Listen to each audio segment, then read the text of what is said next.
100 Civics Questions for US Citizenship 2025. Animated Interview Practice, Part 1, 1 to 10. The quiet meeting room smelled faintly of coffee and fresh paper, with a small stack of civics flashcards on the table.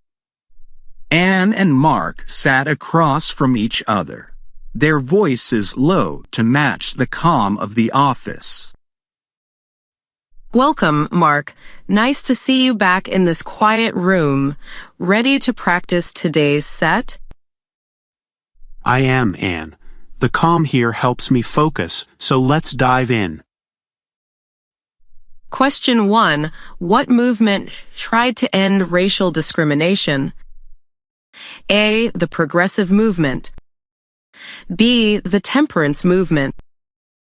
C. The Civil Rights Movement. I think the answer is C. The Civil Rights Movement. Correct. The Civil Rights Movement sought to end racial segregation and discrimination and to secure equal rights under the law, especially during the 1950s and 1960s. The Progressive Movement focused broadly on political and social reforms like regulating big business, so it is not the right answer. The Temperance Movement primarily targeted alcohol consumption and prohibition, not racial discrimination. Question 2. What major event happened on September 11, 2001 in the United States? A. The United States declared war on Iraq. B. Terrorists attacked the United States. C. The stock market experienced its largest single-day crash. I think the answer is B. Terrorists attacked the United States. Exactly. On September 11, 2001, coordinated terrorist attacks struck the World Trade Center and the Pentagon, profoundly affecting U.S. policy and security. The United States did not declare war on Iraq on that date, so A is incorrect. While markets were disrupted afterward, C misstates the event and is not what the question asks. Question 3. What is an amendment? A. A change to the Constitution. B. A law passed by Congress. C. An executive order issued by the President. I think the answer is A. A change to the Constitution. Right. An amendment is a formal change or addition to the U.S. Constitution made through a specific proposal and ratification process. A law passed by Congress is ordinary legislation and can be changed without altering the Constitution. So, B is incorrect. An executive order is a directive from the President to the executive branch and is not a constitutional change. So, C is incorrect. Question 4. Name one U.S. territory. A. Bermuda. B. Quebec. C. Puerto Rico. I think the answer is C. Puerto Rico. Correct. Puerto Rico is an unincorporated territory of the United States in the Caribbean. Bermuda is a British overseas territory, not a U.S. territory.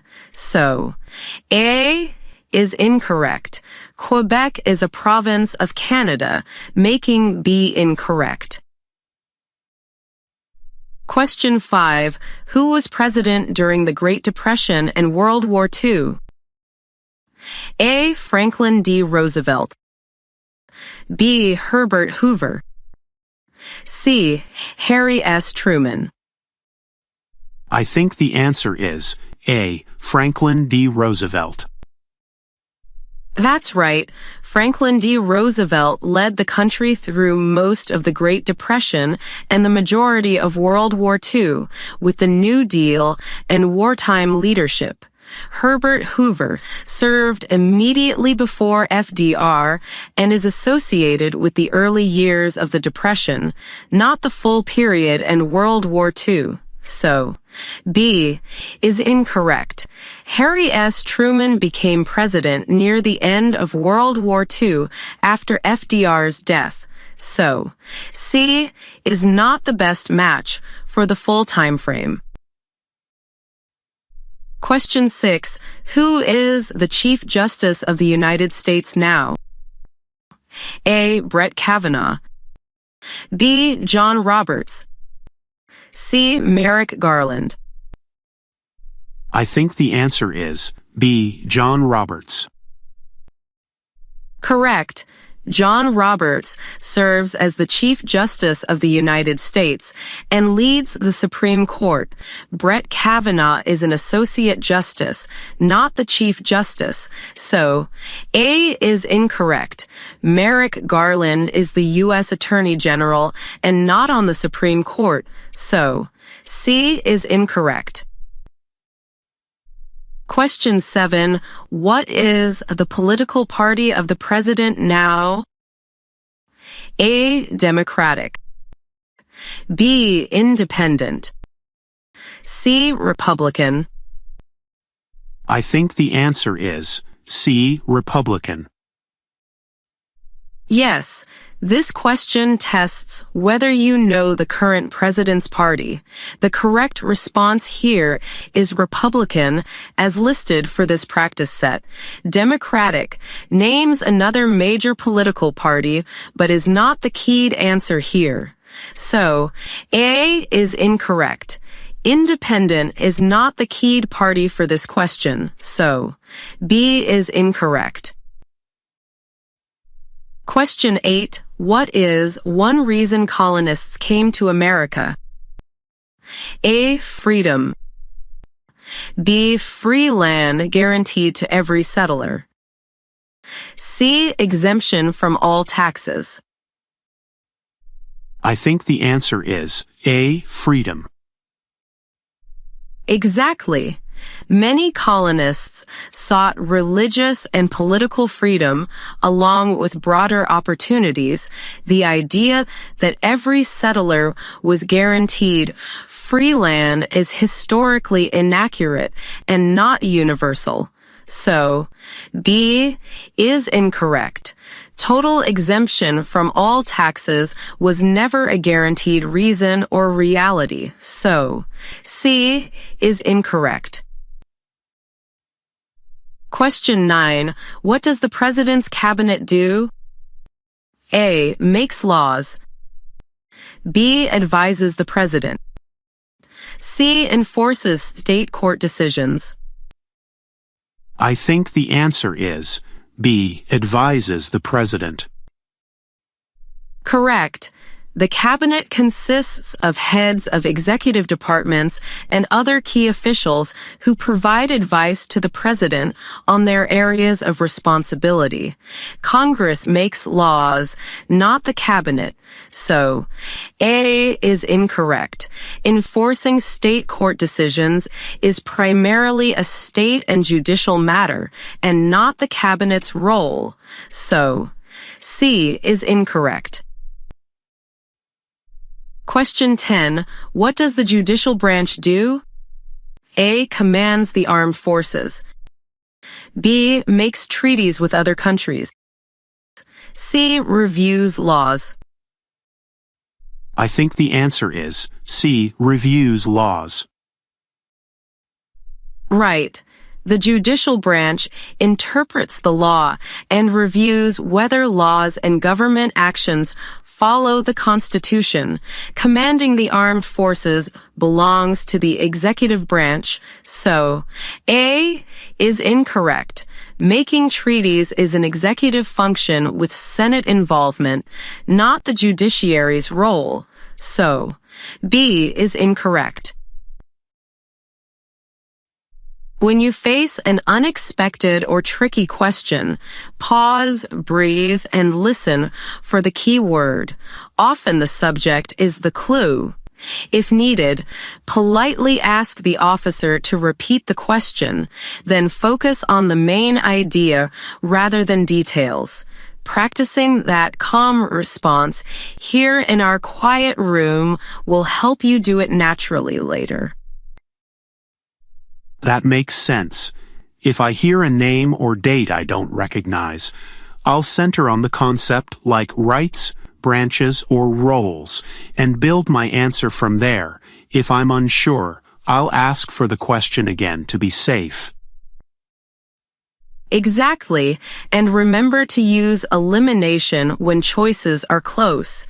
Remove anything that clearly points to the wrong branch or level of government, and what remains will guide you to the correct answer. Confidence comes from process, not just memory. Thanks, Anne. I feel better knowing I can manage surprises with a calm step-by-step approach, just like we practiced. I'll keep using that strategy as we continue. 100 Civics Questions for US Citizenship 2025. Animated Interview Practice, Part 2, 11 to 20. The same quiet meeting room from Part 1 awaits them, with the next stack of civics cards neatly placed beside yesterday's finished set. Anne and Mark settle into the same seats, continuing smoothly into Part 2 without breaking the calm. Welcome back, Mark. This quiet meeting room is perfect for staying focused. Ready to continue? Absolutely, Anne. Let's keep the same steady rhythm we used in Part 1. Question 11. What did the Declaration of Independence do? A. Established the first national bank. B. Ended the Revolutionary War. C. Announced our independence from Great Britain. I think the answer is C. Announced our independence from Great Britain. Correct. The Declaration of Independence, adopted on July 4, 1776, stated that the 13 colonies were free from British rule and justified that decision with a list of grievances. It did not establish a financial institution. So, A is incorrect. It did not formally end the war. That happened later with the Treaty of Paris. So, B is incorrect.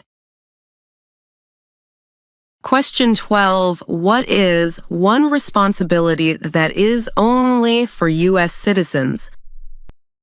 A. To vote in a federal election. B. To pay federal income taxes. C. To serve on a local school board. I think the answer is A. To vote in a federal election. Correct. Only U.S. citizens may vote in federal elections, which is why this responsibility appears on the citizenship test. Paying federal income taxes can apply to certain non-citizens as well. So, B is incorrect. Serving on a local school board is a civic role, but not an exclusive legal responsibility reserved only for citizens. So, C is incorrect. Question 13. What is the name of the President of the United States now? A. Joe Biden. B. Donald Trump. C. Barack Obama. I think the answer is B. Donald Trump. Correct for this practice set. On the actual test, the answer depends on the administration at the time of your interview. But here, the keyed response is Donald Trump. Joe Biden, and Barack Obama are names of other presidents and are not the keyed answer for this exercise, so A and C are incorrect. Question 14. What does the Constitution do? A. Sets up the government. B. Elects the president every 4 years. C. Collects taxes. I think the answer is A. Sets up the government. Correct. The Constitution establishes the national government structure, defines powers, and protects certain rights. Elections are conducted through processes set by law and states. The Constitution itself does not elect the president, so B is incorrect. Collecting taxes is an executive function carried out under law, not something the Constitution directly does. So, C is incorrect. Question 15. What territory did the United States buy from France in 1803? A. Florida. B. Alaska. C. Louisiana. I think the answer is C. Louisiana. Correct. The Louisiana Purchase in 1803 doubled the size of the United States and opened the interior for exploration and settlement. Florida was acquired from Spain, not France, so A is incorrect. Alaska was purchased from Russia in 1867, so B is incorrect. Question 16. What are two cabinet-level positions? A. Speaker of the House, Chief of Staff. B. Attorney General, Vice President. C. White House Counsel, National Security Advisor. I think the answer is B. Attorney General, Vice President. Correct. The Attorney General heads the Department of Justice, and the Vice President is included in the cabinet for civics purposes. The Speaker of the House is a legislative leader, and the Chief of Staff is a senior White House aide, not heads of executive departments. So, A is incorrect. White House Counsel and the National Security Advisor are key advisors, but are not cabinet department heads listed on the test. So, C is incorrect. Question 17. Before he was president, Eisenhower was a general. What war was he in? A. World War II. B. World War I. C. Korean War. I think the answer is A. World War II. Correct. Dwight D. Eisenhower served as Supreme Commander of the Allied Expeditionary Force in Europe during World War II and led the D-Day invasion. Although he was an officer during the World War I era, his famed command role was not in that war.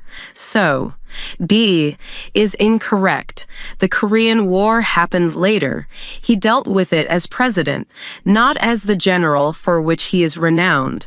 So, C is incorrect. Question 18. Who is the governor of your state now? A. The Vice President of the United States.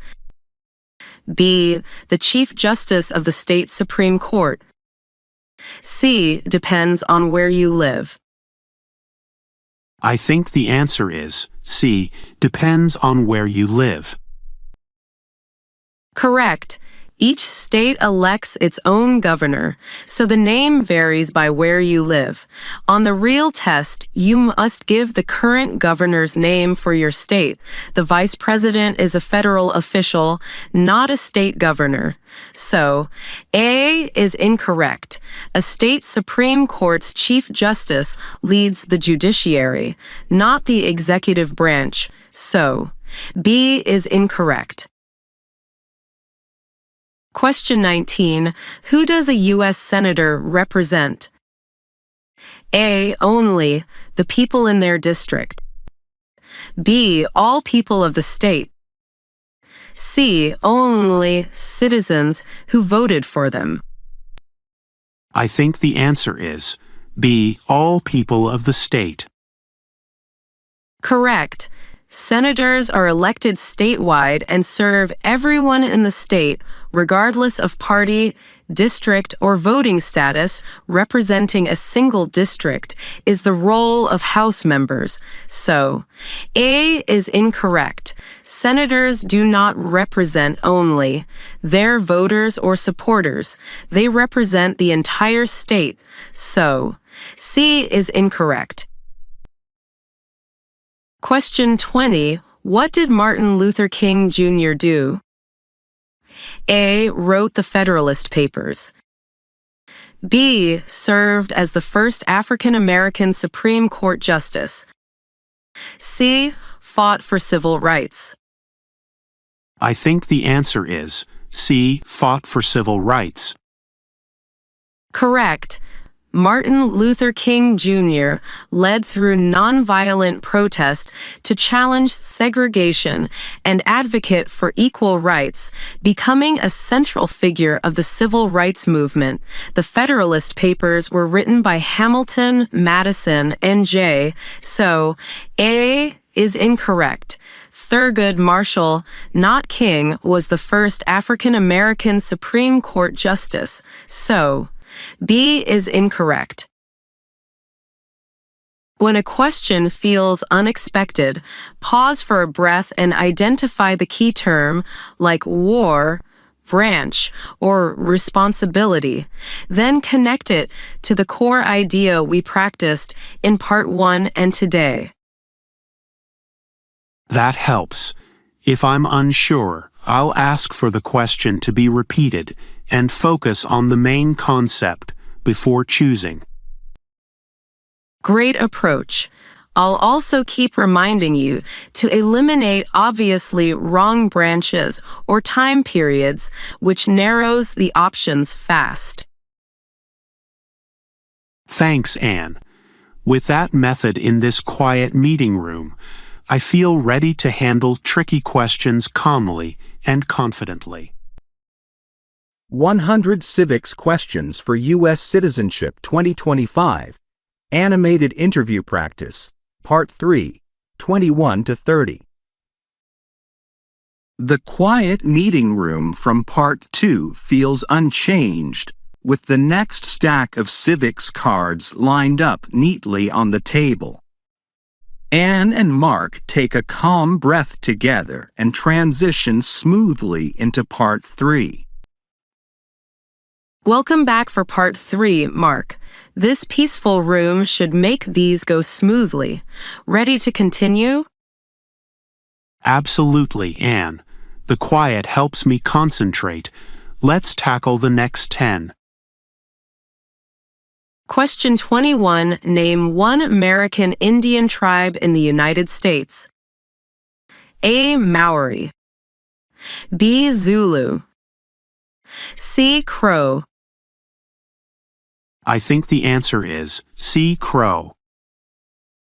Correct.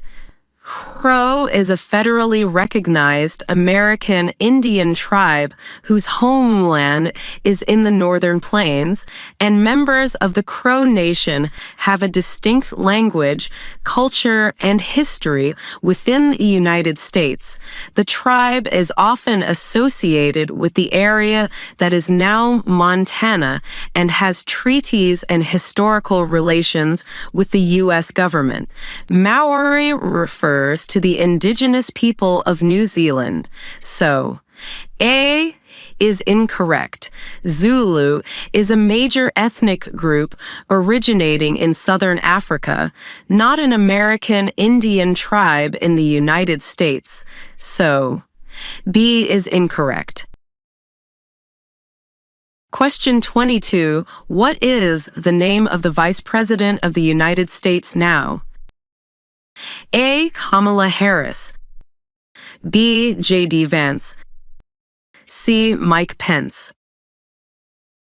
I think the answer is B. J.D. Vance. Correct for this practice set. On the actual civics test, the answer is time-sensitive and depends on who is serving at the moment of your interview. Here, the keyed response we're practicing is J.D. Vance. This reminds you to always verify current office holders before your appointment. Kamala Harris and Mike Pence served as vice presidents in other administrations and are not the keyed answer for this exercise, so A and C are incorrect. Question 23. When was the Declaration of Independence adopted? A. July 4th, 1776. B. July 4th, 1789. C. September 17th, 1787. I think the answer is A. July 4th, 1776. Correct.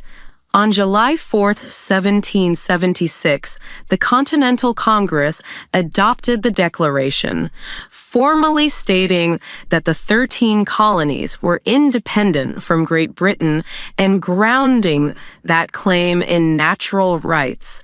The date became a national symbol of American independence and is celebrated annually as Independence Day. July 4th, 1789 is not associated with the Declaration's adoption, so B is incorrect. September 17th, 1787 is the date the Constitution was signed in Philadelphia, not the Declaration, so C is incorrect. Question 24. Name one war fought by the United States in the 1800s. A. World War I. B. The Gulf War. C. The Civil War. I think the answer is C. The Civil War. Correct. The Civil War, 1861 to 1865, was fought in the 19th century between the Union and the Confederacy, largely over slavery and the question of secession, and it reshaped the nation's laws and identity. Its outcome preserved the Union and led to the 13th Amendment abolishing slavery. World War I took place in the 1910s, not the 1800s. So, A is incorrect. The Gulf War occurred in 1990-1991, well after the 1800s. So, B is incorrect. Question 25. Who is in charge of the executive branch? A. The President. B. The Speaker of the House. C. The Chief Justice. I think the answer is A. The President. Correct. The President leads the executive branch, executes federal law, oversees the cabinet departments, and serves as Commander-in-Chief of the Armed Forces. This role is distinct from making laws, primarily Congress, and interpreting laws, the courts. The Speaker of the House is a legislative leader in Congress, not the head of the executive branch. So, B is incorrect. The Chief Justice leads the judicial branch on the Supreme Court, not the executive. So, C is incorrect. Question 26. Name one branch or part of the government. A. The Federal Reserve. B. The President. C. The United Nations. I think the answer is B. The President. Correct. The U.S. government has three branches: legislative, executive, and judicial, and the president names the leadership of the executive branch, which counts as a valid part on the civics list. Recognizing this framework helps you assign powers correctly during the test. The Federal Reserve is the central banking system, not one of the three branches. So, A is incorrect. The United Nations is an international body and not a branch or part of the U.S. government. So, C is incorrect. Question 27. How many U.S. senators are there? A. 50. B. 100. C. 435. I think the answer is B. 100. Correct. Each state elects 2 senators regardless of population. With 50 states, that yields a total of 100 senators serving in the U.S. Senate. Senators serve staggered 6-year terms to provide continuity and statewide representation. 50 is the number of states, not senators, so A is incorrect. 435 is the number of voting members in the House of Representatives, not the Senate, so C is incorrect. Question 28. What are 2 rights in the Declaration of Independence? A. Life, liberty. B. Voting, jury service. C. Education, healthcare. I think the answer is A. Life, liberty. Correct. The Declaration states that people are endowed with certain unalienable rights, explicitly naming life, liberty, and the pursuit of happiness. This option lists 2 of them exactly as required. These rights are philosophical foundations that explain why governments derive just powers from the consent of the governed. Voting and jury service are important civic rights and duties, but they are not the ones named in the Declaration's famous trio. So, B is incorrect. Education and healthcare are not listed in the Declaration of Independence. So, C is incorrect. Question 29. What ocean is on the east coast of the United States? A. The Pacific Ocean. B. The Arctic Ocean. C. The Atlantic Ocean. I think the answer is C. The Atlantic Ocean. Correct. The U.S. East Coast, from Maine through Florida, faces the Atlantic Ocean, which has historically connected the United States to Europe, Africa, and the Caribbean. Recognizing the Atlantic versus the Pacific is a common geography item on the test. The Pacific Ocean borders the U.S. West Coast, California, Oregon, Washington, not the East.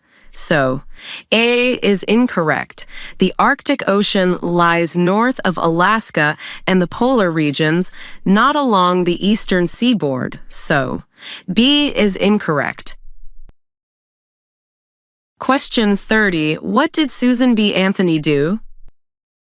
A. Wrote the Emancipation Proclamation. B. Served as a Supreme Court Justice. C. Fought for women's rights. I think the answer is C. Fought for women's rights. Correct. Susan B. Anthony was a leading suffragist who organized, spoke, and campaigned for women's political equality, especially the right to vote, helping pave the way for the 19th Amendment in 1920. She also worked with allies like Elizabeth Cady Stanton and faced arrest for voting before it was legal for women, underscoring the movement's challenges.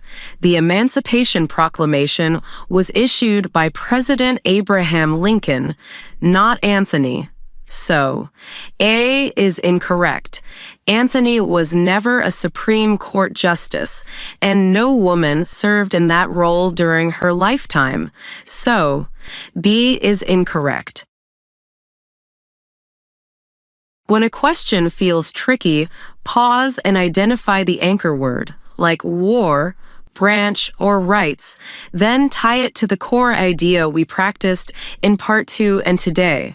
2 slow breaths help you reset so your memory can find the right concept. That makes sense. I'll also eliminate choices that point to the wrong century or the wrong branch, which narrows it fast and keeps me calm. If you're still unsure, ask politely for the question to be repeated, then paraphrase the idea to yourself before answering. That quick mental check can prevent mixing up similar facts, like dates versus documents or branches versus offices. Thanks, Anne. With this step-by-step method in our quiet meeting room, even unexpected questions feel manageable, and I'm confident moving on to the next part. 100 Civics Questions for US Citizenship 2025. Animated Interview Practice, Part 4, 31 to 40. The same quiet meeting room from Part 3 remains calm, with the next stack of civics cards set neatly between them. Anne and Mark lean in, ready to continue their steady practice into Part 4. Good to see you back for Part 4, Mark. Shall we keep the momentum from Part 3 going in this quiet room? Absolutely, Anne. The calm here helps me focus. Let's move through questions 31 to 40. Question 31. During the Cold War, what was the main concern of the United States? A. Nuclear war. B. Fascism. C. Communism. I think the answer is C. Communism. Correct. The central ideological concern of the United States during the Cold War was the spread of communism, which shaped foreign policy, alliances, and conflicts from the late 1940s to the early 1990s. Containment strategies, such as the Truman Doctrine and NATO, were designed to limit communist influence worldwide. Option A is incorrect because although nuclear war was a serious risk, the main stated concern in civics is the spread of communism rather than the weaponry itself. Option B is incorrect because fascism was the principal adversary during World War II, not the defining focus of the Cold War era. Question 32. Who signs bills to become laws? A. The Speaker of the House. B. The President. C. The Chief Justice. I think the answer is B. The President. Correct. After a bill passes both chambers of Congress, it goes to the President, who may sign it into law or veto it. This is a key part of the checks and balances between the legislative and executive branches. Option A is incorrect because the Speaker helps lead the House but does not sign bills into law. Option C is incorrect because the Chief Justice leads the judicial branch and does not have bill signing authority. Question 33. What is the economic system in the United States? A. Market economy. B. Command economy. C. Traditional economy. I think the answer is A. Market economy. Correct. The U.S. is characterized by a market or capitalist economy in which private individuals and businesses make many economic decisions and prices are influenced by supply and demand. Government still regulates in important areas, but market mechanisms drive most activity. Option B is incorrect because a command economy is centrally planned by the government. Option C is incorrect because a traditional economy is driven by custom and tradition, not modern market forces. Question 34. What is the name of the Speaker of the House of Representatives now? A. Nancy Pelosi. B. Mike Johnson. C. Kevin McCarthy.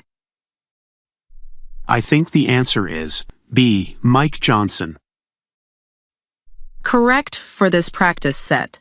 On the actual civics test, this answer depends on who holds the office at the time of your interview.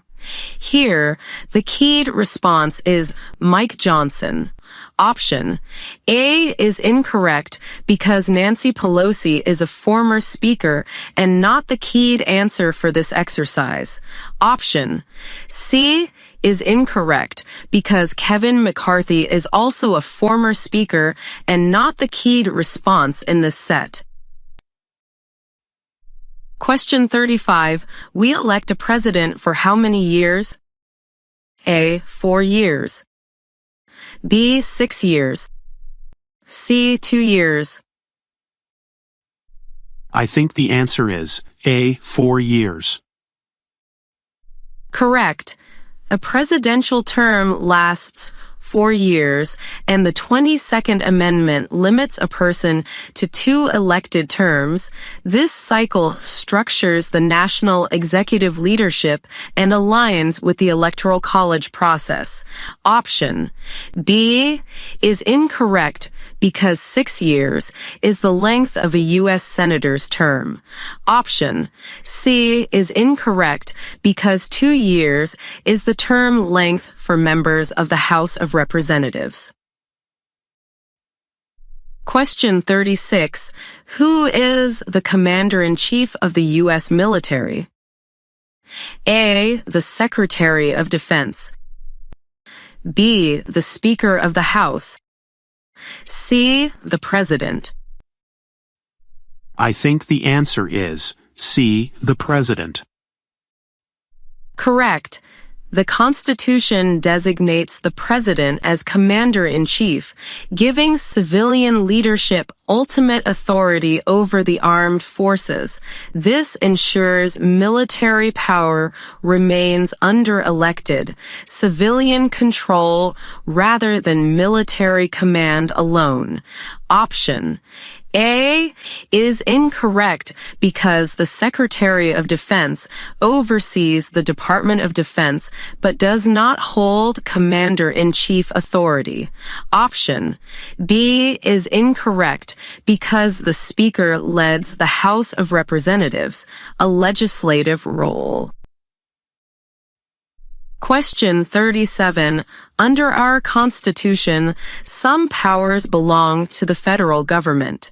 What is one power of the federal government? A. To issue driver's licenses. B. To print money. C. To establish local schools. I think the answer is B. To print money. Correct. The power to coin and print money is an expressly federal responsibility, reflecting the need for a uniform national currency. This authority helps stabilize the economy and facilitates trade across states. Option A is incorrect because driver's licenses are issued by states. Option C is incorrect because establishing and operating local schools is primarily a state and local function. Question 38. What did the Emancipation Proclamation do? A. Ended the Revolutionary War. B. Created a national bank. C. Freed the slaves. I think the answer is C. Freed the slaves. Correct. Issued by President Abraham Lincoln in 1863, the Emancipation Proclamation declared enslaved people in Confederate-held territories to be free, reframing the Civil War as a struggle for liberty as well as union.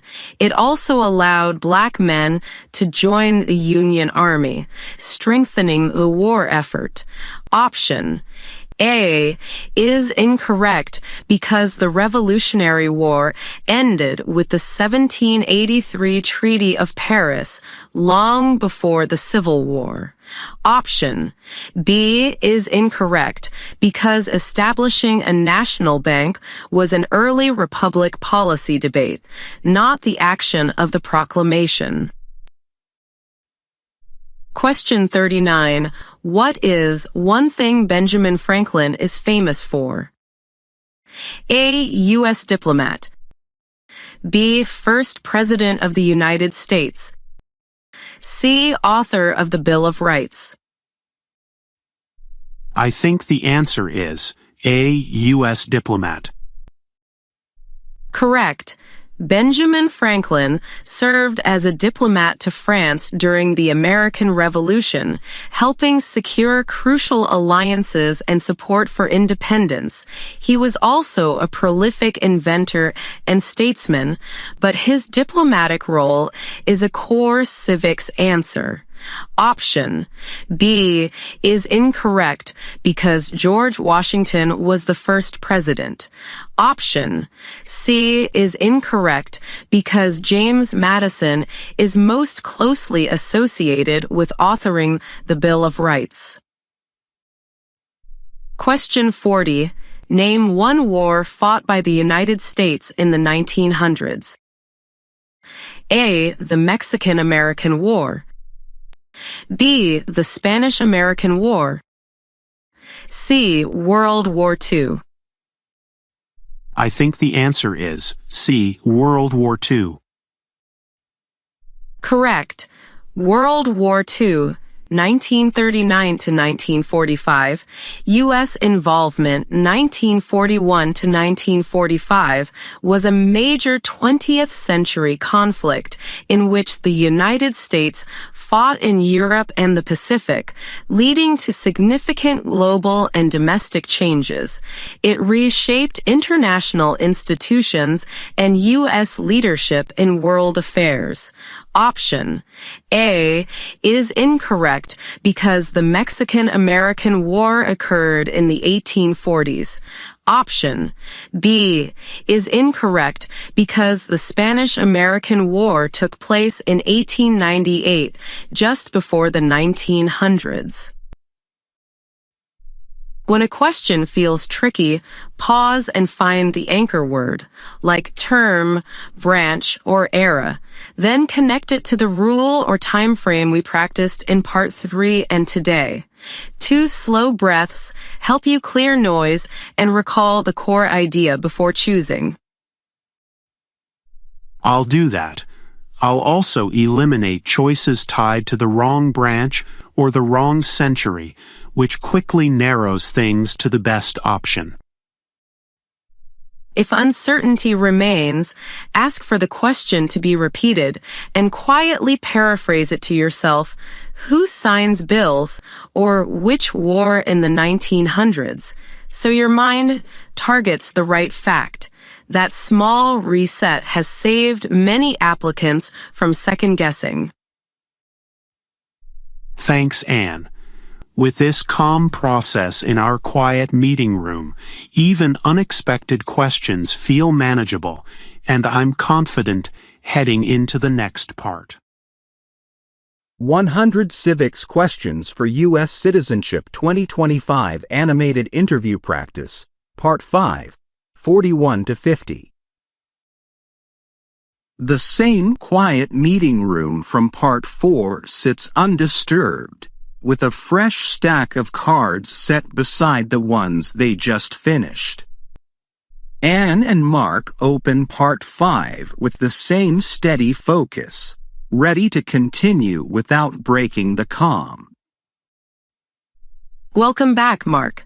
This quiet room really supports careful thinking. Shall we keep going? Absolutely, Anne. Let's work through the next 10 just like before. Question 41. Name one of the two longest rivers in the United States. A. The Colorado River. B. The Rio Grande.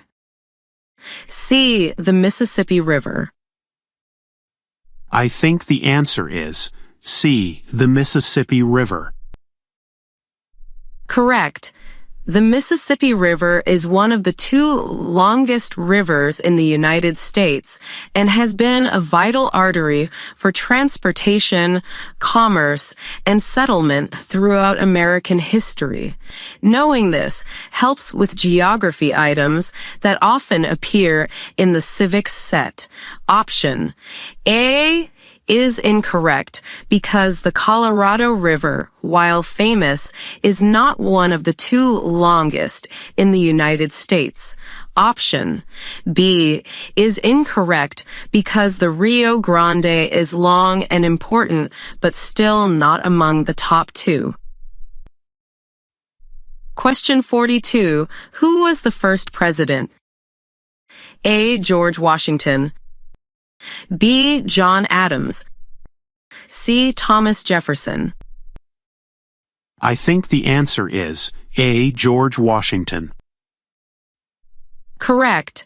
George Washington took office in 1789 and set many precedents for the presidency, including the two-term tradition later codified in the Constitution. His leadership during the Revolutionary War and the early Republic is foundational to U.S. political history. Option B is incorrect because John Adams was the second president. Option C is incorrect because Thomas Jefferson was the third president. Question 43. What is one right or freedom from the First Amendment? A. The right to travel freely. B. Speech. C. The right to privacy. I think the answer is B. Speech. Correct. The First Amendment protects several core freedoms: speech, religion, press, assembly, and petition, with speech being one of the most recognized. This protection allows people to express opinions without government punishment within lawful limits. Option A is incorrect because the right to travel freely is not specifically listed in the First Amendment.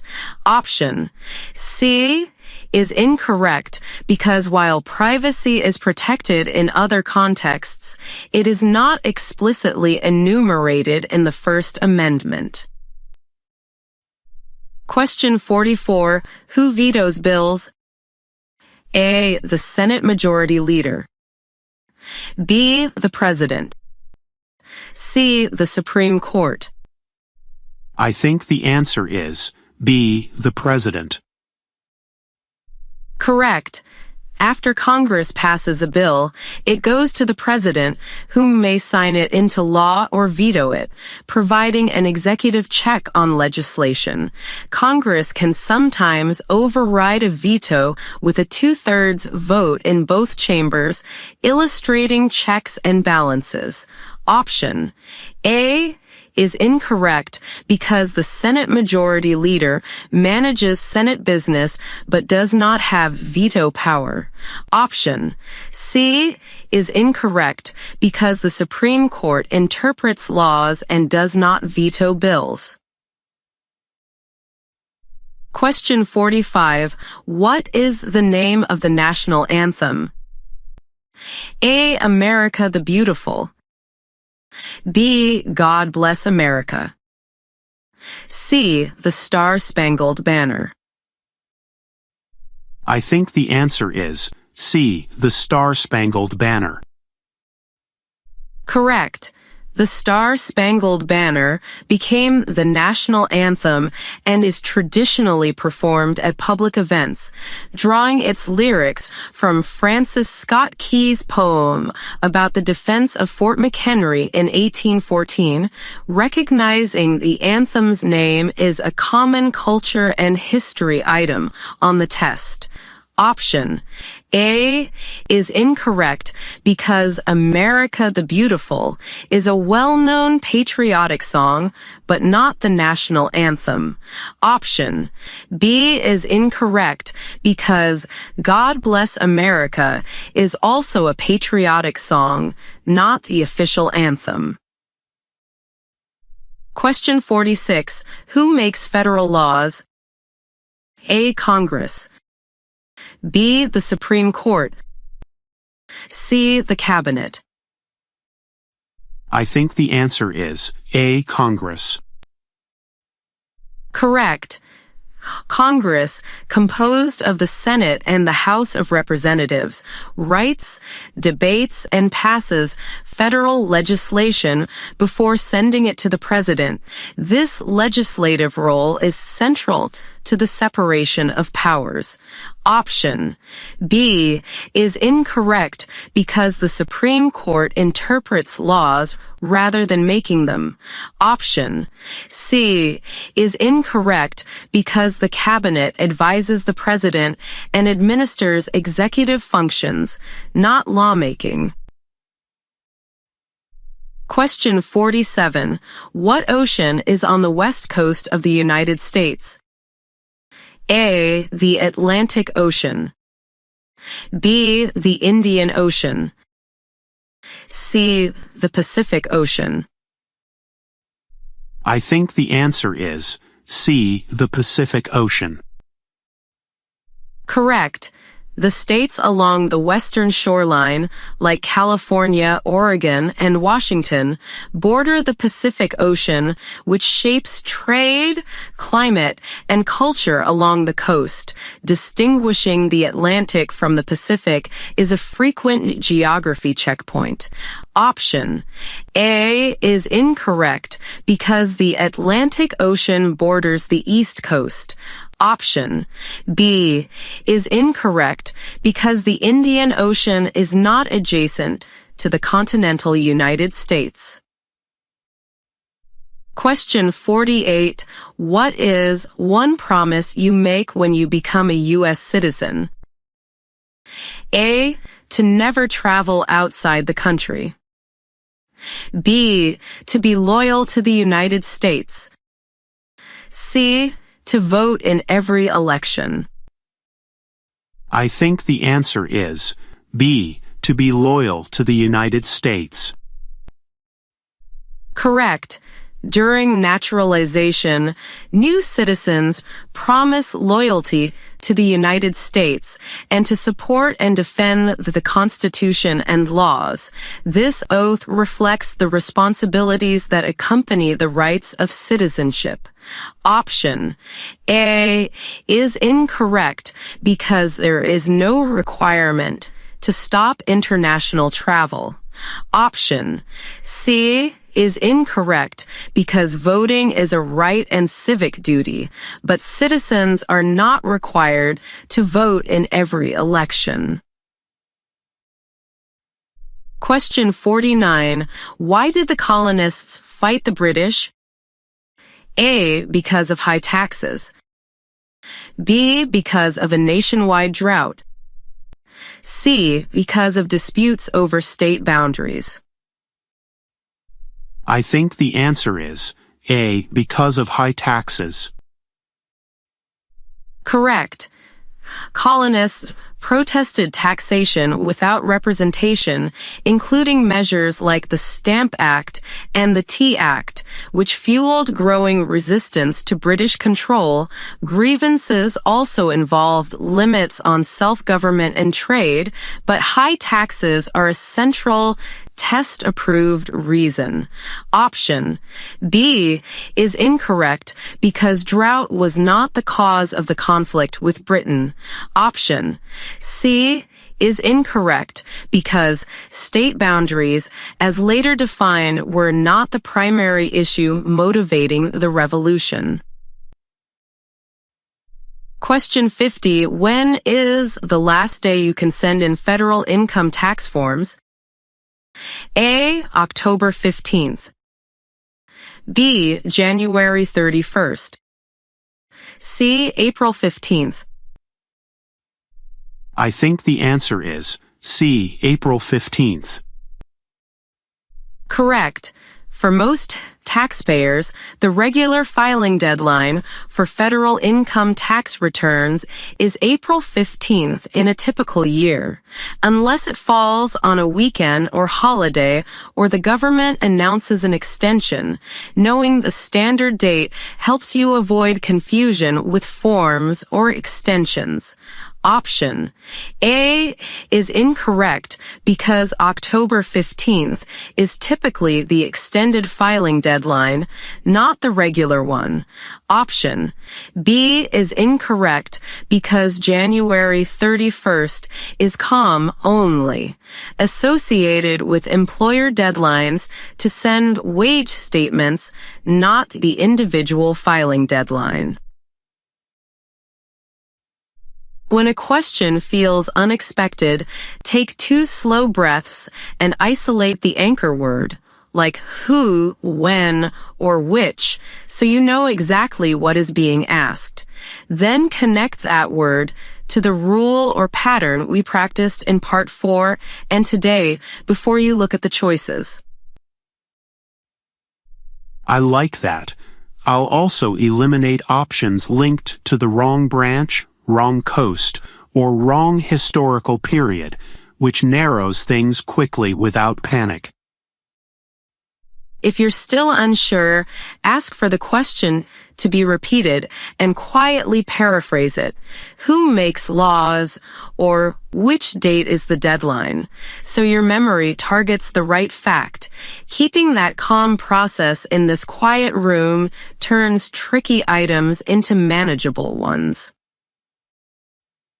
Thanks, Anne. With those steps, I feel steady and confident moving into the next part of our practice. 100 Civics Questions for US Citizenship 2025. Animated Interview Practice, Part 6, 51 to 60.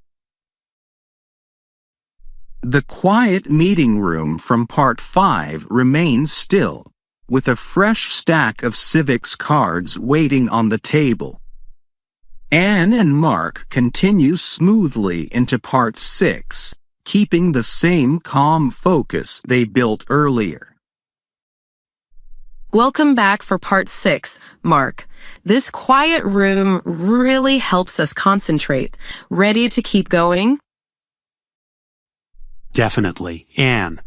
The steady rhythm from Part 5 has me warmed up for the next 10. Question 51. Who is the father of our country? A. Abraham Lincoln. B. George Washington. C. John Adams. I think the answer is B. George Washington. Correct. George Washington led the Continental Army to victory in the Revolutionary War and became the first president, earning the title Father of Our Country for his foundational leadership.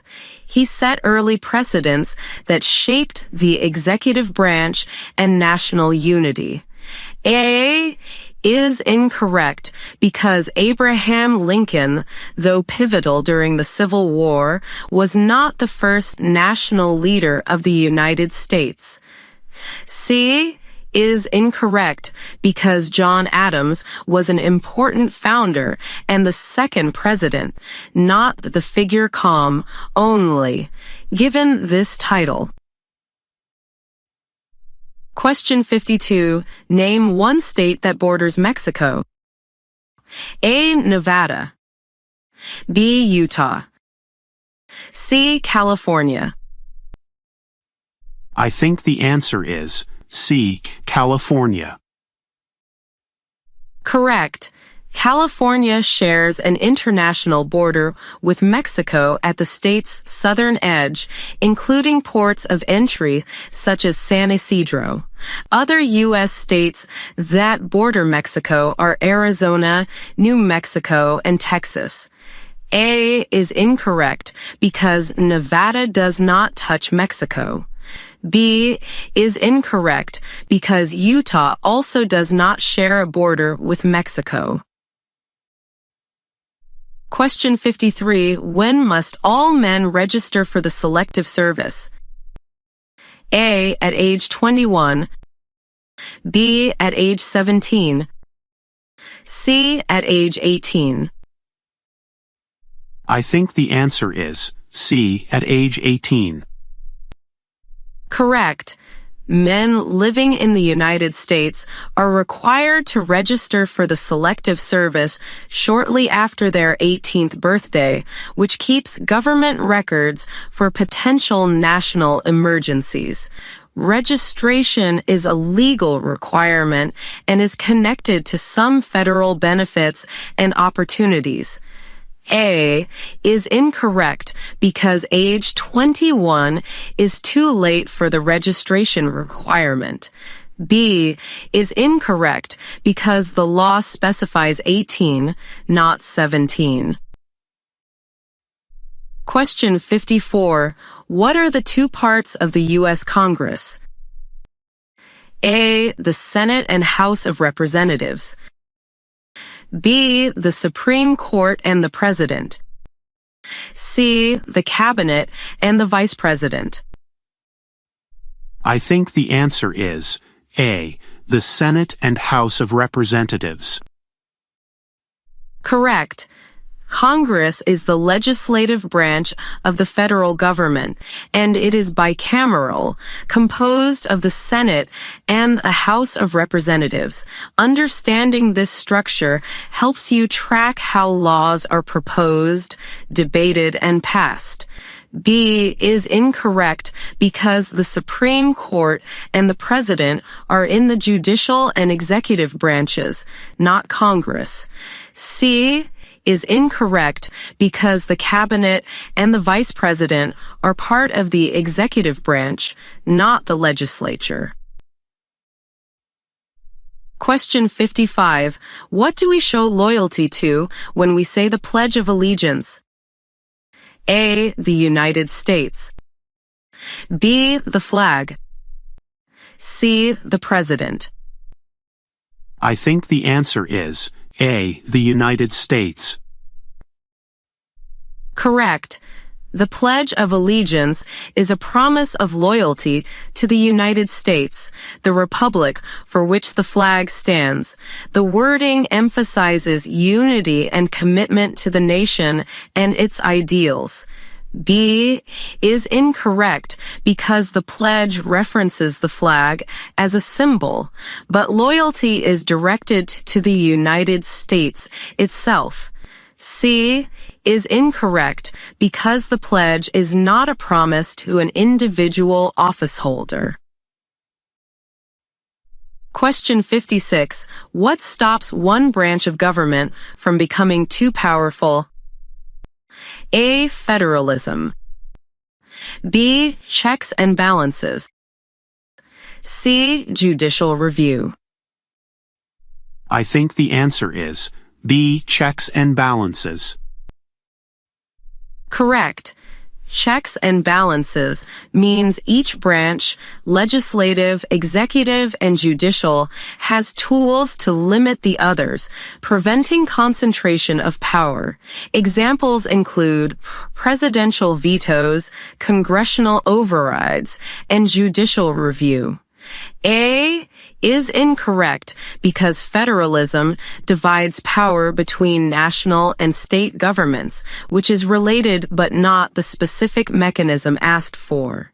C is incorrect because judicial review is one tool within checks and balances, not the broader system itself.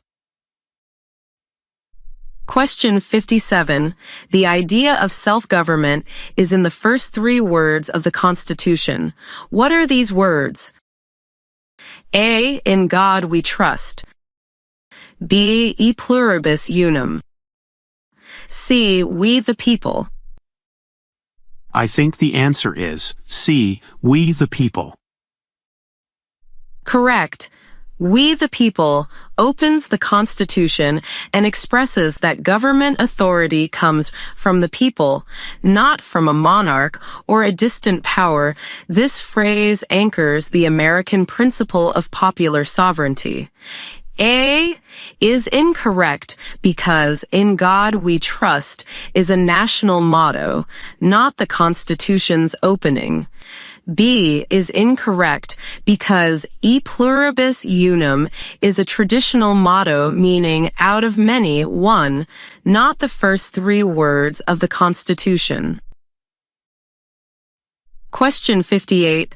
What are two rights of everyone living in the United States?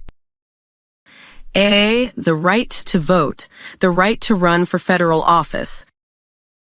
B. Free college, free healthcare. C. Freedom of speech, freedom of religion. I think the answer is C. Freedom of speech, freedom of religion. Correct. These two rights apply to everyone living in the United States and reflect core protections for expression and belief. They are part of a broader set that also includes freedoms of assembly, press, and petition. A is incorrect because voting and running for federal office are rights limited to US citizens. B is incorrect because free college and free healthcare are not guaranteed rights for everyone under U.S. law. Question 59. Who lived in America before the Europeans arrived? A. Native Americans. B. European explorers. C. Enslaved Africans. I think the answer is A. Native Americans. Correct. Indigenous peoples lived across the Americas long before European exploration and colonization, with diverse cultures, languages, and civilizations. Recognizing this history is fundamental to understanding the continent's past. B is incorrect because European explorers arrived later. C is incorrect because the transatlantic slave trade began after European contact. Question 60. Name one right only for U.S. citizens. A. To serve on a jury in every case. B. To vote in a federal election. C. To receive free federal land. I think the answer is B. To vote in a federal election. Correct. Voting in federal elections, such as for president and members of Congress, is a right reserved to U.S. citizens, highlighting the connection between citizenship and representation. This exclusivity is why the Civics Test emphasizes it. A is incorrect because jury service is a civic responsibility and depends on being summoned, not a universal right in every case. C is incorrect because there is no general right to free federal land. You're ready for the real interview. Keep your pace steady. Breathe and listen carefully to each question. If something feels unfamiliar, ask politely for a repeat and anchor to the keyword before choosing. Thanks, Anne. I'll use the same calm rhythm from Part 5 and today, and I'll eliminate wrong branches, dates, or locations to narrow it quickly. Bring your ID documents organized. Arrive early and give concise answers in complete sentences. Trust your preparation. You've shown you know both facts and how to think through surprises. I appreciate the encouragement. With this quiet room practice and your tips, I feel confident and focused for the interview. 100 Civics Questions for US Citizenship 2025. Animated Interview Practice. Part 7, 61 to 70. The quiet meeting room from Part 6 feels unchanged, with the next stack of civics cards resting beside the completed pile. Anne and Mark keep the steady pace as they move smoothly into Part 7. Welcome back, Mark. This room's calm makes it easy to focus. Ready for the next 10? Absolutely, Anne. Let's continue with the same clear rhythm we used in Part 6.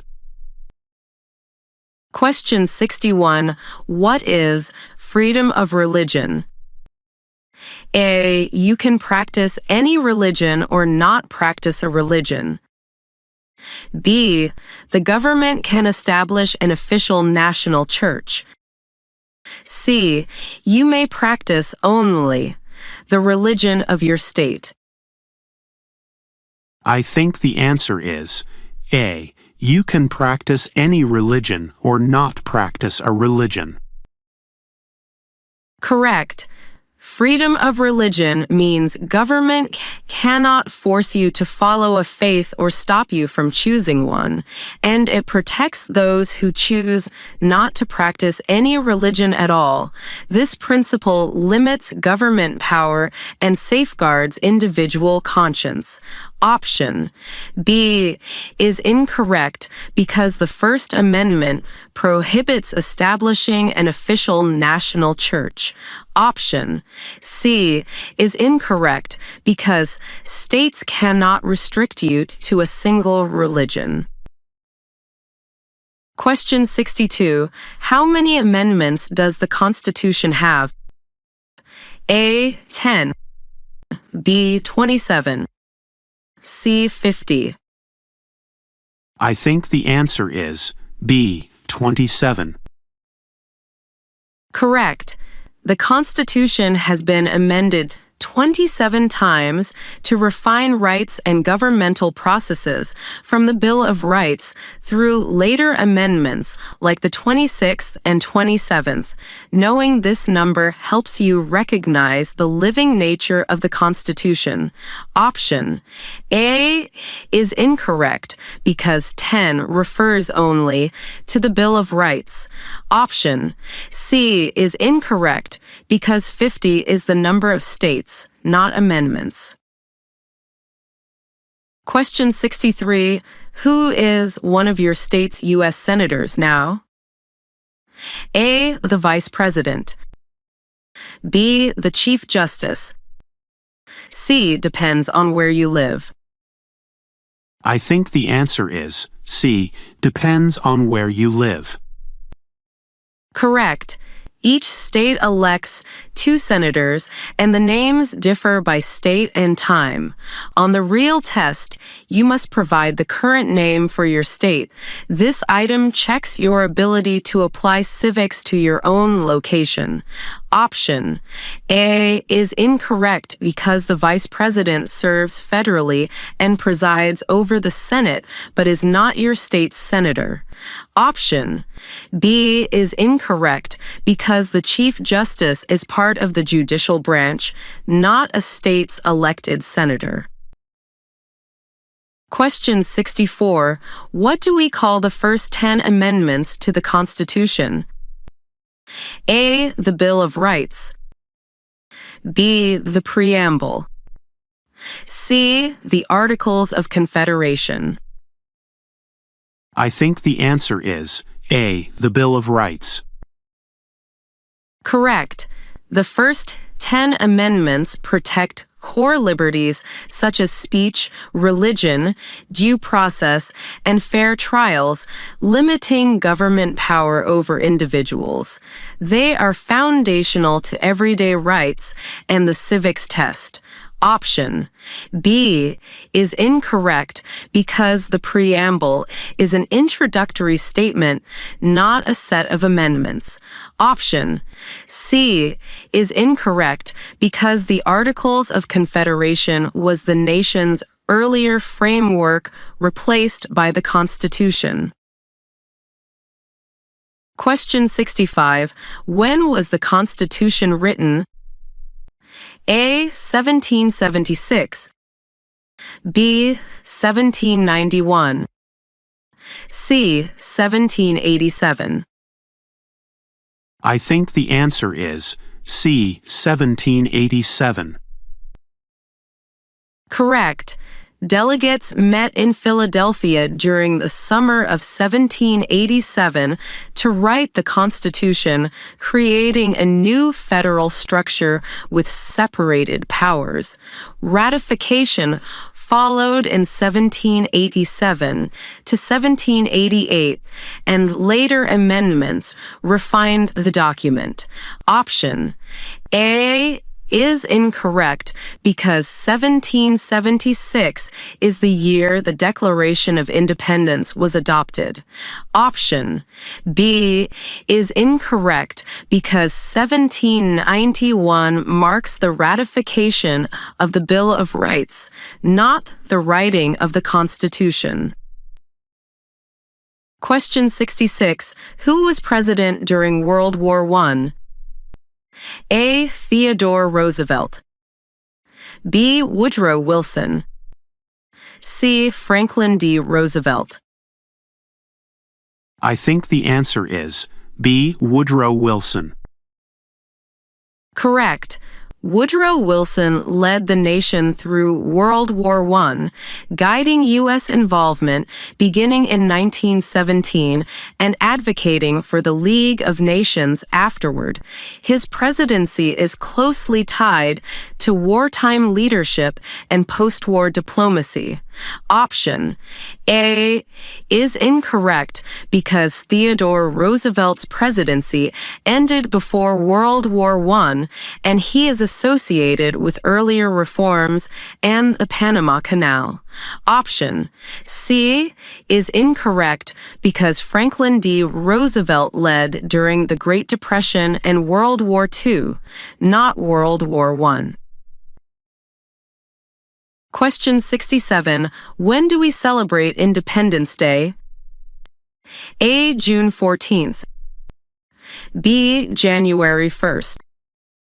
C. July 4th. I think the answer is C. July 4th. Correct.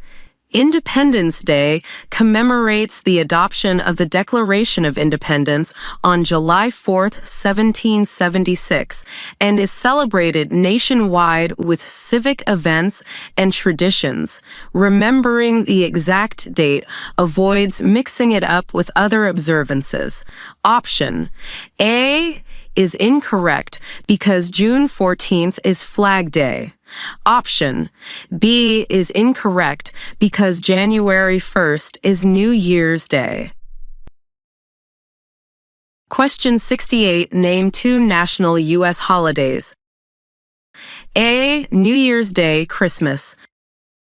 B. Election Day, Earth Day. C. Valentine's Day, Halloween. I think the answer is A. New Year's Day, Christmas. Correct. Both New Year's Day and Christmas are federal holidays recognized across the United States, and they appear on standard civics lists. Being able to name two helps with culture and civics awareness. Option B is incorrect because Election Day and Earth Day are not federal holidays. Option C is incorrect because Valentine's Day and Halloween are widely observed but not federal holidays. Question 69. If both the president and the vice president can no longer serve, who becomes president?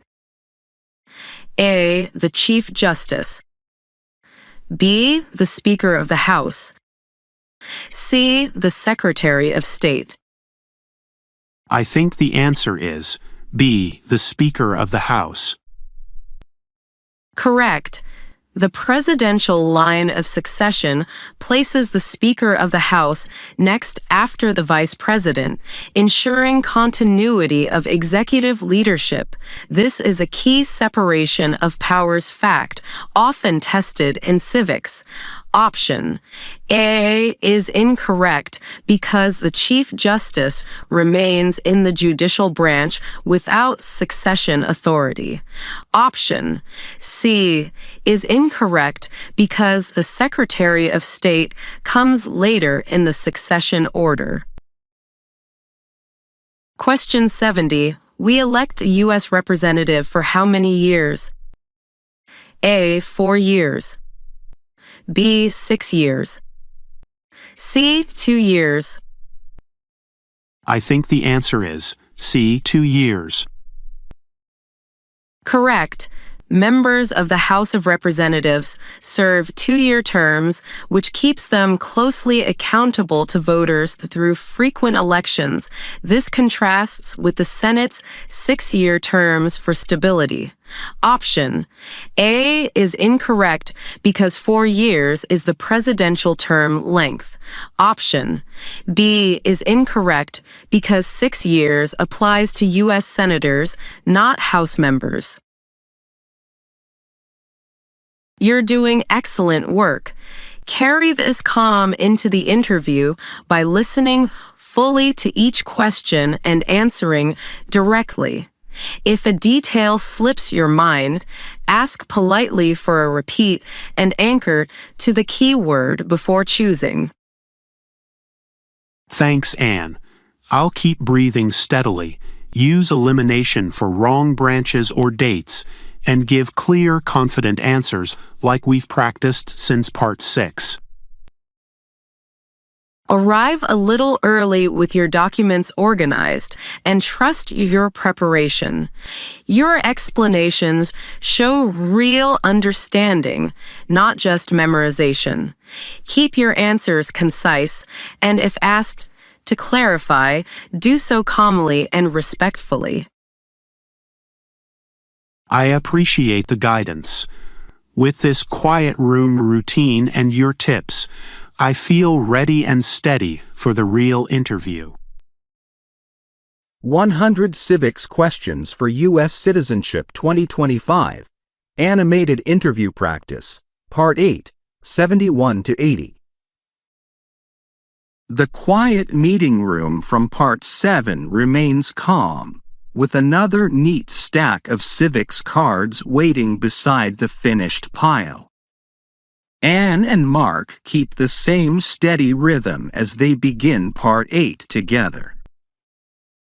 Welcome back, Mark. This quiet room is working, ready to take on the next 10? I am, Anne. Let's keep the focus just like we did in Part 7. Question 71. What was one important thing that Abraham Lincoln did? A. Wrote the Declaration of Independence. B. Launched the New Deal. C. Freed the slaves. I think the answer is C. Freed the slaves. Correct. Abraham Lincoln issued the Emancipation Proclamation in 1863 and championed the 13th Amendment, central steps in ending slavery in the United States. This action reframed the Civil War as a fight for liberty as well as for union. A is incorrect because Thomas Jefferson wrote the Declaration of Independence. B is incorrect because the New Deal was led by Franklin D. Roosevelt decades later. Question 72. How many justices are on the Supreme Court? A. 7. B. 9. C. 12. I think the answer is B. 9. Correct. The Supreme Court has 9 justices, a number that allows for a Chief Justice and 8 Associate Justices to hear and decide cases. This size supports deliberation while avoiding frequent tie votes. A is incorrect because 7 is not the current number. C is incorrect because 12 is larger than the present court's composition. Question 73. If the president can no longer serve, who becomes president? A. The vice president. B. The Speaker of the House. C. The Secretary of State. I think the answer is A. The vice president. Correct. The Constitution and federal law provide that the vice president immediately assumes the presidency if the president cannot serve. This ensures continuity of executive leadership without delay. B is incorrect here because the Speaker becomes president only if both the president and vice president cannot serve. C is incorrect because the Secretary of State is further down the line of succession. Question 74. What is the rule of law? A. The majority may ignore the law when necessary. B. Officials are above the law. C. Everyone must follow the law. I think the answer is C. Everyone must follow the law. Correct. The rule of law means laws apply equally to leaders and citizens, preventing arbitrary power and protecting rights. It ensures government actions must be authorized and limited by law. A is incorrect because majorities must still obey the law. B is incorrect because no official is supposed to be above the law. Question 75. What are 2 ways that Americans can participate in their democracy? A. Vote and run for office. B. Pay taxes and obey the law. C. Work only for the federal government. I think the answer is A. Vote and run for office. Correct. Participation includes active civic actions like voting in elections and seeking public office, which directly influence representation and policy. These are model examples that the Civics Test highlights. B is incorrect because paying taxes and obeying the law are obligations, not the participatory actions emphasized here. C is incorrect because working only for the federal government is not required and does not define democratic participation. Question 76. The Federalist Papers supported the passage of the U.S. Constitution. Name one of the writers. A. Thomas Paine. B. John Jay. C. Thomas Jefferson. I think the answer is B. John Jay. Correct. John Jay, along with Alexander Hamilton and James Madison, wrote the Federalist Papers to explain and advocate for the new Constitution. These essays addressed concerns about federal power and separation of powers.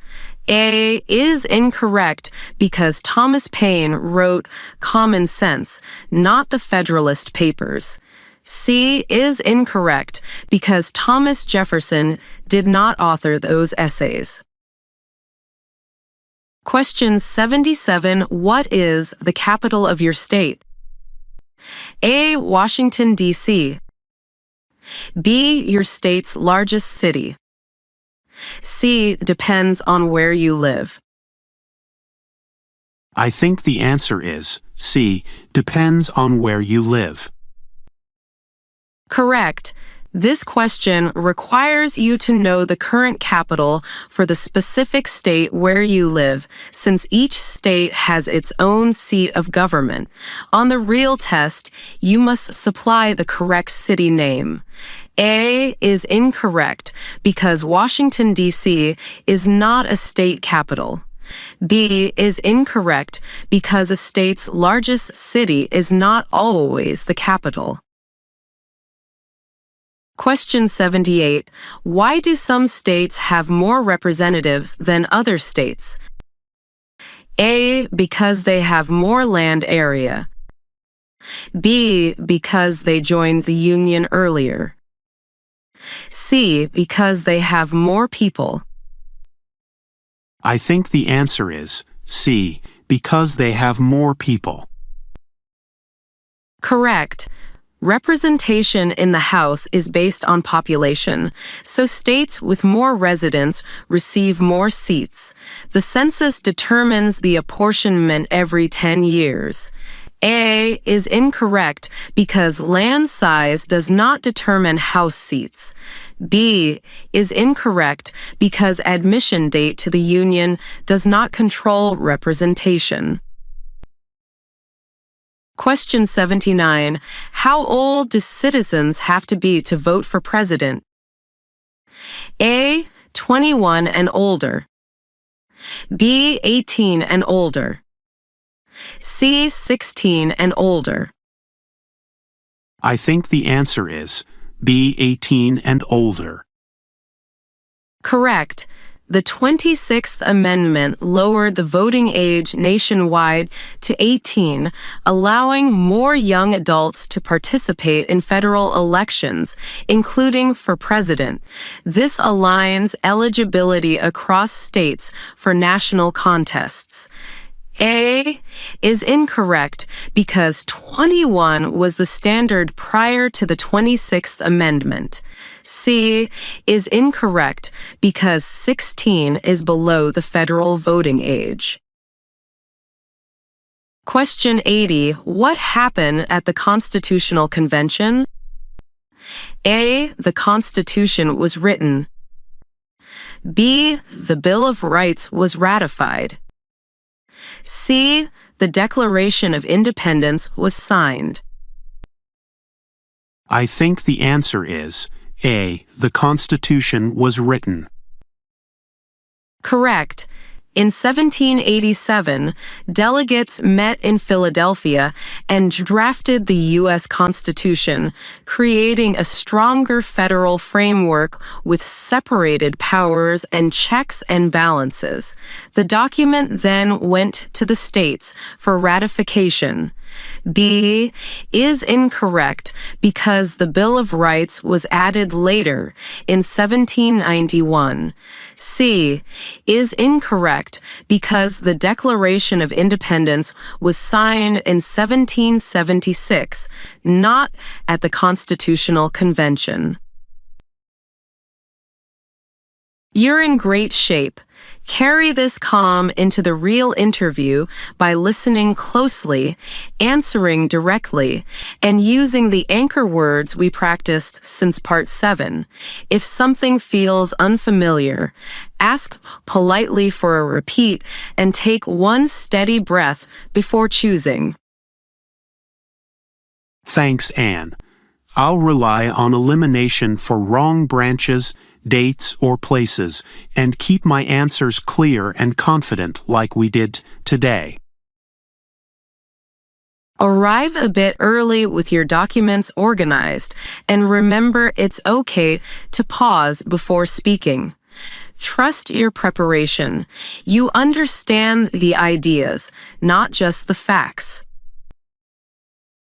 I appreciate the encouragement. With this quiet room routine and your guidance, I feel ready to do my best at the interview. 100 Civics Questions for US Citizenship 2025. Animated Interview Practice, Part 9, 81 to 90. The quiet meeting room from Part 8 looks the same, with another neat stack of civics cards beside the completed pile. Anne and Mark take their usual seats and continue smoothly into Part 9 without breaking the calm. Welcome back, Mark. This quiet room is still doing its job. Ready for the next 10? Absolutely, Anne. Let's keep the focus just like we did in Part 8. Question 81. Name the U.S. war between the North and the South. A. The Revolutionary War. B. World War I. C. The Civil War. I think the answer is C. The Civil War. Correct. The Civil War, 1861 to 1865, was fought between the Union, North, and the Confederacy, South, primarily over slavery and the preservation of the Union. It remains the deadliest conflict in U.S. history and led to constitutional changes abolishing slavery. A is incorrect because the Revolutionary War was fought against Great Britain for independence. B is incorrect because World War I involved international alliances in the 1910s, not a North-South conflict within the United States. Question 82. Under our Constitution, some powers belong to the states. What is one power of the states? A. To give a driver's license. B. To coin money. C. To declare war. I think the answer is A. To give a driver's license. Correct. States handle many day-to-day regulatory functions, including issuing driver's licenses and vehicle registrations. This is part of the division of powers reserved to states under the 10th Amendment. B is incorrect because coining or printing money is a federal power. C is incorrect because declaring war is a federal responsibility of Congress. Question 83. Why does the flag have 50 stars? A. Because there were 13 original colonies. B. Because there are 50 state capitals. C. Because there are 50 states. I think the answer is C. Because there are 50 states. Correct. Each star symbolizes one state in the Union, and the total has increased over time as new states were admitted. The current 50-star design has been in use since Hawaii became a state in 1959. A is incorrect because 13 refers to the stripes, not the stars. B is incorrect because the flag's stars do not represent capitals. Question 84. Who did the United States fight in World War II? A. The Ottoman Empire, Austria-Hungary, Bulgaria. B. Japan, Italy, Germany. C. Spain, Portugal, Netherlands. I think the answer is B. Japan, Italy, Germany. Correct. In World War II, the principal adversaries of the United States were the Axis powers, Japan in the Pacific and Germany, and Italy in Europe and North Africa. U.S. forces fought across multiple theaters until the Axis surrendered in 1945. A is incorrect because those powers were central in World War I, not World War II. C is incorrect because Spain, Portugal, and the Netherlands were not U.S. enemies in that war. Question 85.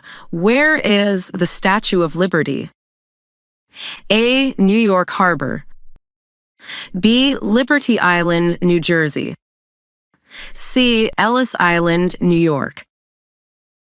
I think the answer is A. New York Harbor. Correct. The Statue of Liberty stands in New York Harbor and is a symbol of freedom and welcome to immigrants arriving by sea. More specifically, it is located on Liberty Island within the harbor. B is incorrect as written because the COM-only accepted location is New York Harbor, while Liberty Island sits near New Jersey waters. The official answer for the civics test is New York Harbor. C is incorrect because Ellis Island is a separate historic immigration station nearby, not the statue's site. Question 86. Why does the flag have 13 stripes? A. Because there were 13 constitutional amendments. B. Because there were 13 presidents before Washington.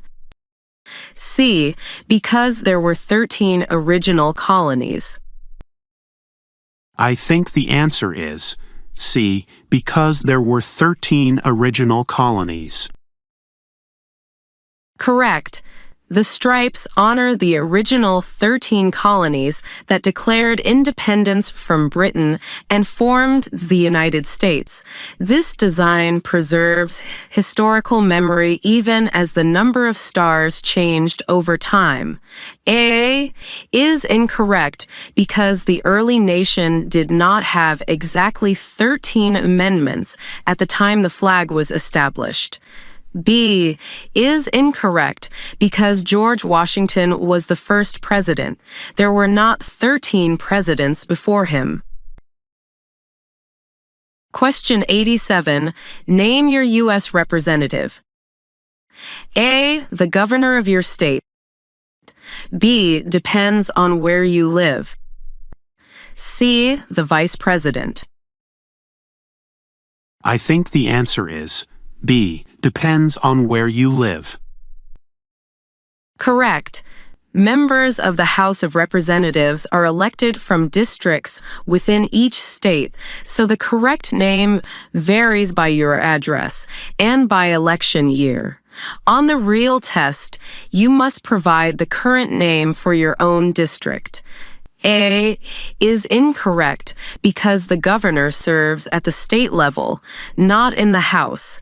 C is incorrect because the vice president serves in the executive branch and as president of the Senate, not as a U.S. representative. Question 88. What is the capital of the United States? A. Washington, D.C. B. New York City. C. Philadelphia. I think the answer is A. Washington, D.C. Correct. Washington, D.C. is the federal capital, home to the White House, Congress, and the Supreme Court. It was established to be independent of any state and centrally located for the early nation. B is incorrect because New York City was an early capital but is not the current one. C is incorrect because Philadelphia was also an early capital, not the present capital. Question 89. Name one problem that led to the Civil War. A. Disputes over Western mountain ranges. B. Tariff policies after World War II. C. Slavery. I think the answer is C. Slavery. Correct. The expansion and defense of slavery, and whether it would spread to new territories, was a central cause of the sectional crisis that led to the Civil War. Political compromises repeatedly failed to resolve the moral and economic conflict over enslavement. A is incorrect because geographic disputes over mountain ranges were not a primary cause. B is incorrect because World War II occurred long after the Civil War era. Question 90. What is the highest court in the United States? A. The Court of Appeals for the D.C. Circuit. B. The Supreme Court. C. The Federal District Court. I think the answer is B. The Supreme Court. Correct. The Supreme Court sits at the top of the federal judiciary and has final authority on questions of federal law and constitutional interpretation. Its decisions bind lower courts and often shape national policy. A is incorrect because the D.C. Circuit is an appellate court below the Supreme Court. C is incorrect because federal district courts are trial courts, not the highest court. You're closing in on the finish line. Carry today's calm into the interview by listening fully and answering directly. If something feels unfamiliar, ask politely for a repeat and use the anchor word to guide your memory before choosing. Thanks, Anne. I'll rely on the same steady rhythm we built since Part 7 and Part 8, and I'll eliminate choices tied to the wrong era, branch, or place. Arrive a little early with your documents organized. Breathe before each response and keep answers concise but complete. Trust your preparation. You understand both the facts and the reasoning behind them. I appreciate the encouragement. With this quiet room routine and your guidance, I feel confident and ready for the real interview. 100 Civics Questions for US Citizenship 2025. Animated Interview Practice, Part 10, 91 to 100. The quiet meeting room from Part 9 feels unchanged, with the final stack of civics cards waiting beside the finished piles. Anne and Mark take their familiar seats and move smoothly into Part 10, the last section. Welcome back for the final stretch, Mark.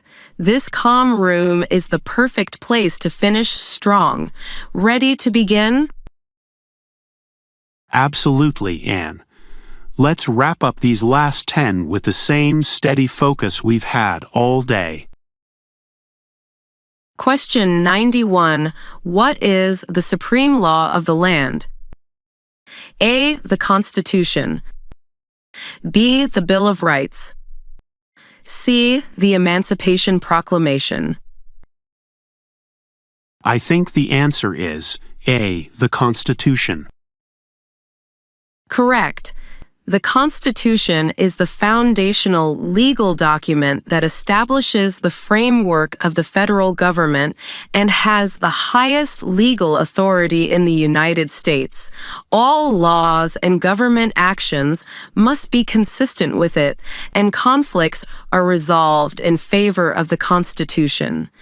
B is incorrect because the Bill of Rights is part of the Constitution, but not the entire supreme law. C is incorrect because the Emancipation Proclamation was a Civil War-era executive order, not the supreme law of the land. Question 92. What are the two major political parties in the United States? A. Libertarian and Green. B. Democratic and Republican. C. Whig and Federalist. I think the answer is B. Democratic and Republican. Correct. The two major parties that dominate modern U.S. politics are the Democratic Party and the Republican Party, and they organize most national elections and legislative leadership. Understanding this helps you interpret how ballots, primaries, and party platforms work.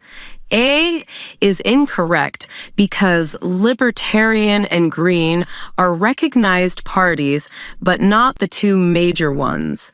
C is incorrect because the Whig and Federalist parties were significant in earlier U.S. history, but no longer exist as major parties today. Question 93. The House of Representatives has how many voting members? A. 100. B. 535. C. 435. I think the answer is C. 435. Correct.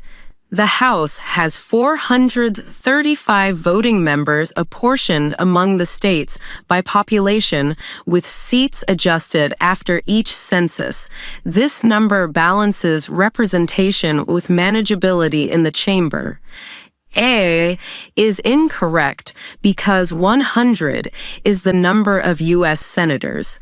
B is incorrect because 535 is the combined total of senators and representatives, not just the House. Question 94. In what month do we vote for president? A. November. B. October.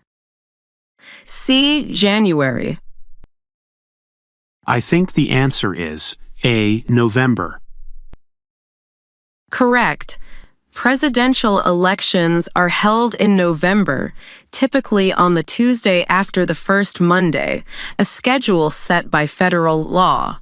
The timing historically balanced agricultural calendars and travel concerns in the early republic. B is incorrect because October is not the federal election month. C is incorrect because January is associated with inaugurations and congressional sessions, not the election. Question 95.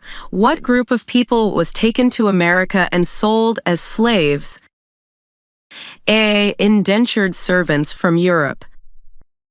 B. Native Americans. C. Africans. I think the answer is C. Africans. Correct. Millions of Africans were forcibly taken through the transatlantic slave trade and enslaved in the Americas, forming a central and tragic part of U.S. history. Recognizing this is essential to understanding later constitutional amendments and civil rights struggles. A is incorrect because indentured servants contracted to work for a set time, which is different from chattel slavery. B is incorrect because while some Native Americans were enslaved in certain periods, the civics test's core answer identifies Africans as the group taken and sold as slaves in large numbers. Question 96. Name one state that borders Canada. A. Oregon. B. New York. C. Ohio. I think the answer is B. New York. Correct. New York shares an international border with Canada across the St. Lawrence River and parts of the Great Lakes region. Knowing border states helps with geography items on the civics test.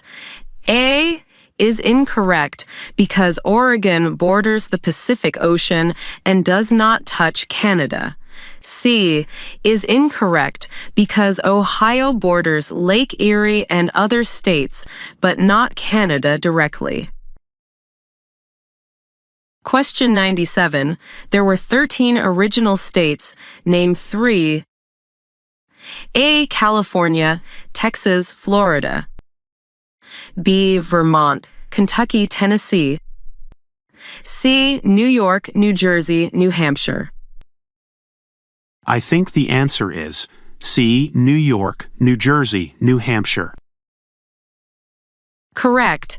These 3, New York, New Jersey, and New Hampshire, were among the original colonies that became the first states after independence. The set of original states frames early U.S. political development and constitutional ratification. A is incorrect because California, Texas, and Florida joined the Union much later. B is incorrect because Vermont, Kentucky, and Tennessee were admitted after the original 13. Question 98. Who wrote the Declaration of Independence? A. Thomas Jefferson. B. James Madison. C. Benjamin Franklin. I think the answer is A. Thomas Jefferson. Correct. Thomas Jefferson drafted the Declaration of Independence in 1776, articulating the colony's reasons for separation and the principles of natural rights. The Continental Congress edited and adopted his draft in July of that year. B is incorrect because James Madison is known as the father of the Constitution, not the author of the Declaration. C is incorrect because Benjamin Franklin helped with revisions and diplomacy but did not write the Declaration. Question 99. We elect a U.S. Senator for how many years? A. 4 years. B. 6 years. C. 2 years. I think the answer is B. 6 years. Correct. Senators serve 6-year terms with staggered elections so that about 1/3 of the Senate is up for election every 2 years, providing continuity. This contrasts with the House's shorter terms and more frequent elections. A is incorrect because 4 years is the presidential term length. C is incorrect because 2 years is the term for members of the House of Representatives. Question 100.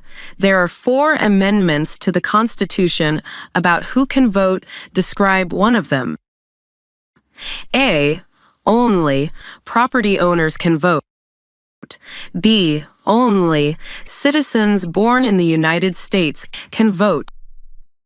C. Any citizen can vote. I think the answer is C. Any citizen can vote. Correct. Amendments like the 15th and 19th prohibit denying the vote based on race or sex, and together the voting amendments underscore that any citizen, male or female, can vote when other eligibility requirements are met.